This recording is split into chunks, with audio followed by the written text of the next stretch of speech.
તો આજે હું 4 બુકનો કોમ્બો લઈને આવી છું. જ્ઞાન સારથીની બુક છે. આ 4 બુક આવે છે, કોમ્બો સેટમાં જ આવે છે. તમે પંચાયતની કોઈ પણ એક્ઝામની પ્રિપેરેશન કરતા હો કે પછી તમે પોલીસ ભરતીની પ્રિપેરેશન કરતા હો, એ બધામાં તમને 4 બુક કામ લાગશે. કેમ કે એક અર્થતંત્રની બુક છે, એક બંધારણની બુક છે, એક સામાન્ય વિજ્ઞાનની ને એક વિજ્ઞાન અને ટેકનોલોજીની. આ 4 બુક એકી સાથે જ કોમ્બોમાં મળે છે. હવે હું તમને અંદર વિડીયોમાં દેખાડું કે આ 4 બુકમાં શું કન્ટેન્ટ આપેલું છે, ટોટલ કેટલા પેજની બુક છે, પેજની ક્વોલિટી કેવી છે. તો ચાલો આપણે વિડીયોની શરૂઆત કરીએ. અને બુકને પરચેસ કરવી હોય તો ડિસ્ક્રિપ્શનમાં લિંક પણ મૂકી દઉં છું. પંચાયતની ભરતી જેમ કે જુનિયર ક્લાર્ક છે, તલાટી છે, અથવા તો તમે પોલીસ કોન્સ્ટેબલની પ્રિપેરેશન કરતા હો, તો આ 4 બુકનો એક સેટ આવેલો છે.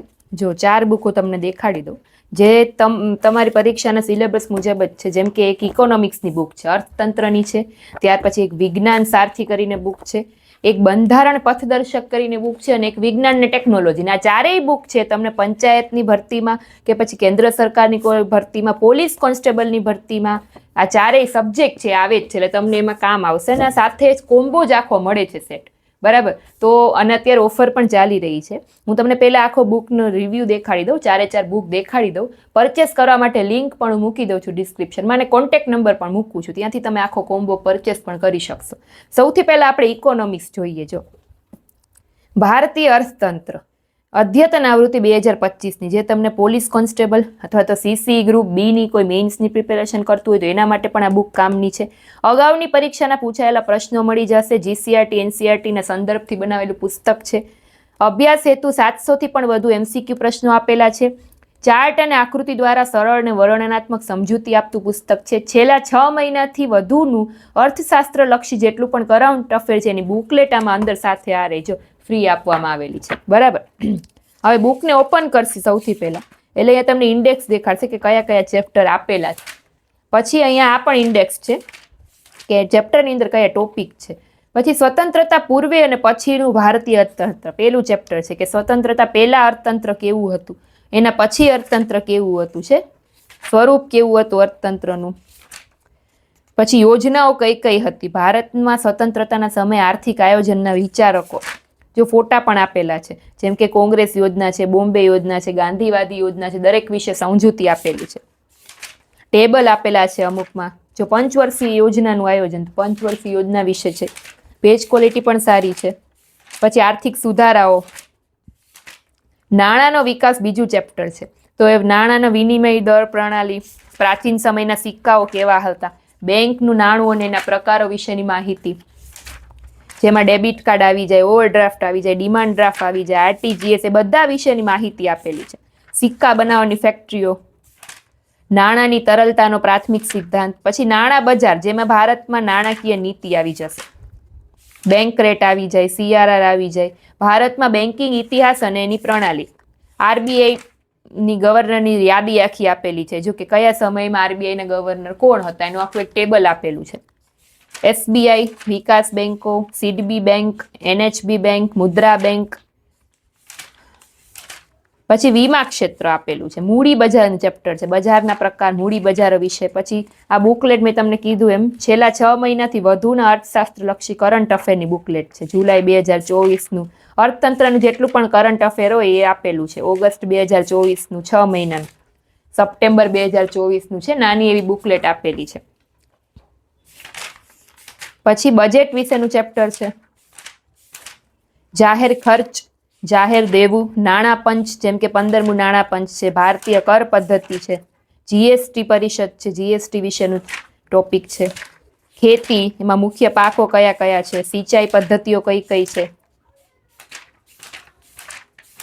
ત્યાર પછી ઔદ્યોગિક નીતિ ને ભારતના ઉદ્યોગો વિશે, એલ્યુમિનિયમ ઉદ્યોગ છે, લોખંડ ને સ્ટીલ ઉદ્યોગ છે, કોલસા ઉદ્યોગ છે. પછી ભારતીય અર્થતંત્રનું આંતરિક માળખું કેવું હતું, વસ્તી વિશેનું ચેપ્ટર, ગરીબી દૂર કરવા માટેની સમિતિઓ કઈ કઈ હતી છે, આંતરરાષ્ટ્રીય સંસ્થાઓ જે છે એના વિશેનું આખું ચેપ્ટર છે. અર્થશાસ્ત્રીઓ જે થઈ ગયા એના દરેકના ફોટા આપેલા છે ને એના વિશે માહિતી આપેલી છે. ગુજરાતનું અર્થતંત્ર કેવું હતું. ત્યાર પછી બધા લાસ્ટમાં એમસીક્યુઝ આપેલા છે, બરાબર, જેથી તમે પ્રેક્ટિસ કરી શકો. નીચે જેના આન્સર આપેલા છે આ બધા એમસીક્યુ. પેજ ક્વોલિટી પણ સારી છે. ટોટલ એમસીક્યુ આપેલા છે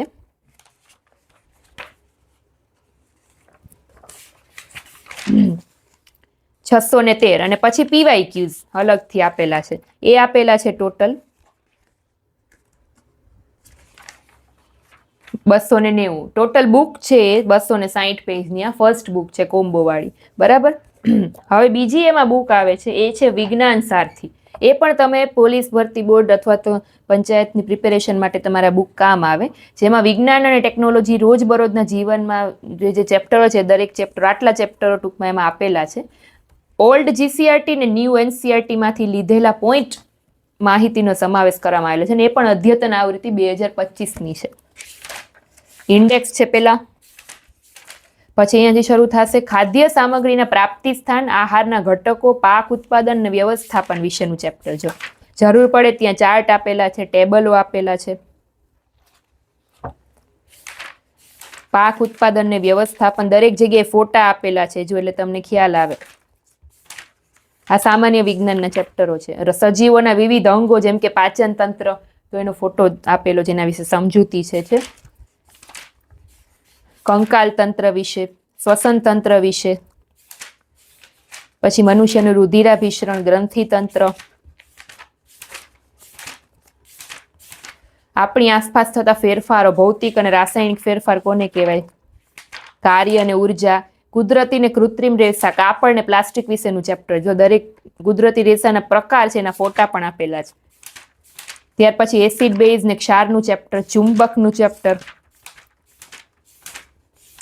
પેજ ક્વોલિટી પણ સારી છે. ધાતુ ને અધાતુ, સૂક્ષ્મજીવો, સ્વસ્થ શરીર, રોગ અને એના કારણ, કયા રોગ ને કયા કારણ હોય છે, કયા લક્ષણો હોય છે, બધું આપેલું છે. હવા અને એનું બંધારણ, જેમાં પવન, વાવાઝોડું ને ચક્રવાત વિશે માહિતી છે. પાણી અને એના પ્રાપ્તિ સ્થાન, પછી જળ ચક્ર આવી જાય, અતિવૃષ્ટિ આવી જાય, અનાવૃષ્ટિ આવી જાય, પછી કચરાનો સંગ્રહ અને નિકાલ, જંગલો વિશે, જંગલોનું મહત્વ શું છે, સૌરમંડળ ને તારા વિશેનું ચેપ્ટર છે. પર્યાવરણ ને પ્રદૂષણનું ચેપ્ટર છે. પછી બધા વૈજ્ઞાનિકો, જો દરેકના ફોટા આપેલા છે ને દરેકની સમજૂતી આપેલી છે. ત્યાર પછી અગત્યના તથ્યોનું આખું એક ટોપિક છે. ટોટલ પેજીસની જો વાત કરું તો આ બુક છે એ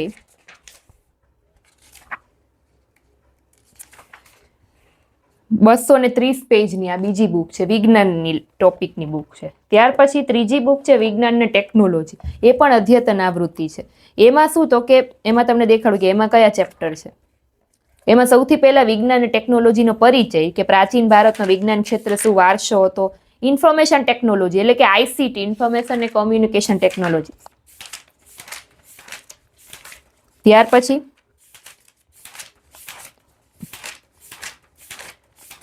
ટાઈપ્સ ઓફ નેટવર્ક, નેટવર્કના પ્રકારો, ડોમેઇનના નામ, બ્રોડબેન્ડ કનેક્શનના મુખ્ય પ્રકારો, એ બધી માહિતી. ટેકનોલોજીને રિલેટેડ બુક છે. Mobile generation, social media related, space, internet, જો છે બધું ICT ને ગવર્નન્સ.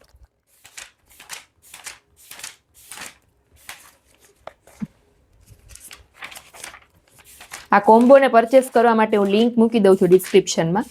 સાયબર ક્રાઇમ ને સાયબર એટેક વિશેની માહિતી છે.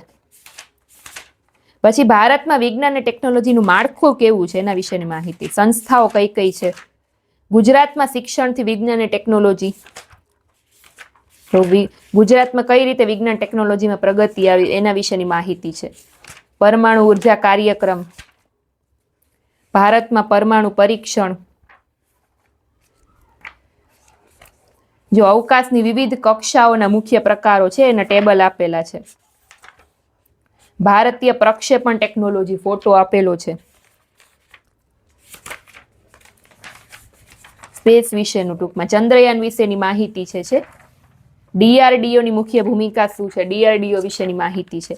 આ પેજની જો આ બુકના પેજની જો વાત કરીએ તો ટોટલ આ બુક છે 222 પેજની છે. જો છે આ ત્રીજી બુક છે. હવે લાસ્ટ એક બુક છે જેનું નામ છે બંધારણ પથદર્શક, ટૂંકમાં માઇન્ડ મેપ્સ કહેવાય છે. એ પણ અદ્યતન આવૃત્તિ છે. બંધારણનું જેટલો પણ કાંઈ ટોપિક છે એ બધા ટોપિક 1 થી 22 ટોપિક જો અહીં આપેલા છે. બંધારણની વિશેષતાઓ છે, મૂળભૂત ફરજો છે, રાજ્ય મંત્ર, કેન્દ્રીય મંત્રી પરિષદ, વડાપ્રધાન, રાજ્યપાલ, એ બધા વિશે. સૌથી પહેલા અહીંયા ઇન્ડેક્સ આપેલો છે. અહીંયા બંધારણની વિશેષતાઓ આપેલી છે, જો આખા ચાર્ટ. પછી બંધારણનું નિર્માણ કેવી રીતે થયું એનો ચાર્ટ આપેલો છે. બંધારણની પ્રસ્તાવના, મહત્વપૂર્ણ અધિનિયમો. ટૂંકમાં તમને આ બધા ચેપ્ટર છે ને આવી રીતે માઇન્ડ મેપ દ્વારા તૈયાર કરવામાં આવેલા છે, એટલે તમને શું કે ઈઝી પડે ચાર્ટ થ્રુ સમજવામાં, તમે યાદ પણ જલ્દી રાખી શકો.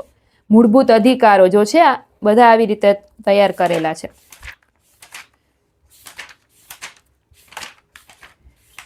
ત્યાર પછી સંઘ અને એનો વિસ્તાર, સંઘીય વ્યવસ્થા, આંતરરાજ્ય સંબંધો, કેન્દ્ર રાજ્ય સંબંધો, દરેકમાં ચાર્ટ આપેલા છે. ચાર્ટ થ્રુ તમે વધારે યાદ રાખી શકો.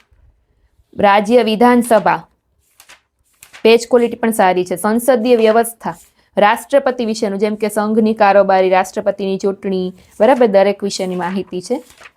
ઉપરાષ્ટ્રપતિ, રાજ્યપાલ, વડાપ્રધાન, જેમ કે વડાપ્રધાનની નિમણૂક કેવી રીતે થાય, વડાપ્રધાનની નિમણૂક કોણ કરે, વડાપ્રધાનનો કાર્યકાળ કેટલો હોય, શપથ કોણ લેવડાવે, બરાબર, વડાપ્રધાનનો પગાર કેટલો હોય, બધું આમાં આપેલું છે. કેન્દ્રીય મંત્રી પરિષદ, ત્યાર પછી રાજ્ય મંત્રી પરિષદ, બંધારણમાં સુધારા. ટોટલ પેજની જો વાત કરીએ તો આ જે ચોથી બુક છે એ 99 પેજની છે, બરાબર. માઇન્ડ મેપથી તૈયાર કરવામાં આવે. ટૂંકમાં આપણે ચાર્ટ સ્વરૂપે તમે બંધારણ આખું યાદ રાખી શકો. તો આ જે 4 બુક છે એ તમારે કોમ્બોમાં તમે ઓફરમાં જ પરચેસ કરી શકશો. હાલ જ તમામ જે ભરતી આવવાની છે દરેક ભરતીમાં તમને આ 4 થિયરીની બુક કામ આવશે. એકી સાથે જ તમે 4 બુક પરચેસ કરી શકો, એમ સેપરેટ બુક લેવા જાવી ના પડે. કોમ્બોને પરચેસ કરવા માટે કોન્ટેક્ટ નંબર પણ આપું છું અને લિંક પણ મૂકી દઉં છું. ઓકે, તો ફરી પાછા આપણે કોઈ નવી બુક સાથે મળીશું. ત્યાં સુધી બાય બાય, થેન્ક યુ.